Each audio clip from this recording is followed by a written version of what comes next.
Hello mga lalabs! For today's vlog, magluluto ako ng paksiw na bangus mga lalabs. Nandito na yung mga panakot ko. Mga sangkap ko mga lalabs. Yan, kinuha ko sa garden kanina. Yan. Yung ano nga yan? Pidada, yung talong, at saka ito yung sili. Dalawa yan. Yan, mga lalabs. Tapos ito yung ano natin, luya at saka onions. Nilagyan ko ng kunting bawang para sa ano. Wala akong pamintang bilog, ano lang. Ito lang mga lalabs. Una natin gagawin mga lalabs is ilagay natin yung panakot dito sa baba. Mga lalabs. Ayan. Yung mga sangkap, mga sahog. Ano man yan dyan.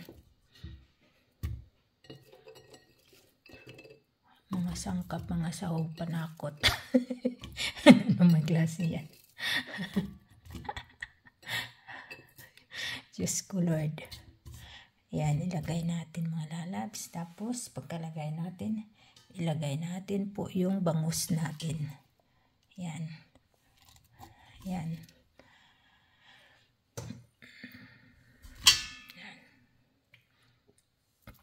Ang kakain yan mga lalabs, ako lang at yung anak ko na bunso. Yan mga lalabs. Okay. Yan po mga lalabs. At pagkatapos is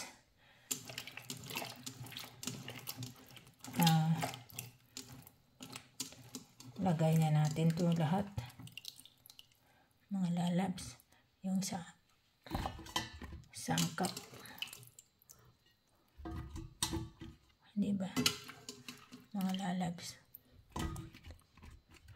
Wala akong ampalaya. Mga lalabs. Pero okay na yan. Tingnan niyo mga lalabs.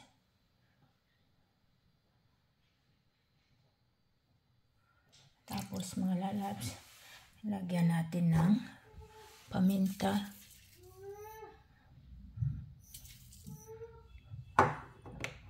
At saka asin mga lalabs. At saka suka.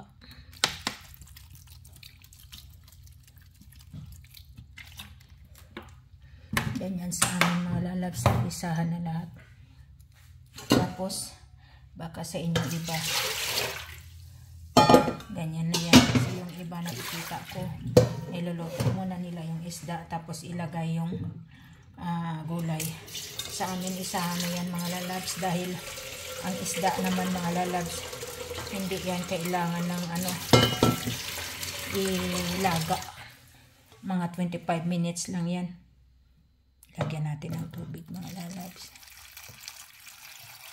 Ang katamtaman lang.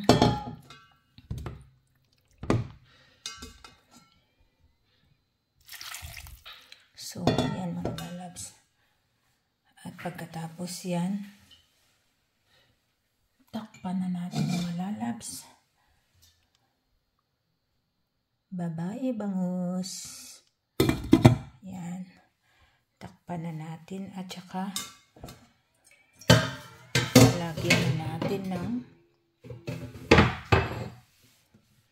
lagyan na natin, buksan na natin yung apoy mga lalabs.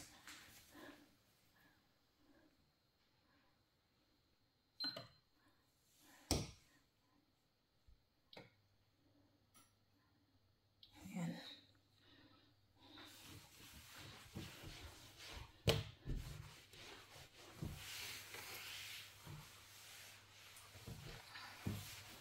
Mag-aantay na lang tayo mga lalabs na maluto yan. Okay mga lalabs, hanggang dito na lang ang vlog ko for today. Hindi ko na iintayin na magluto. Makikita nyo na lang yan mga lalabs sa thumbnail ko. Bye!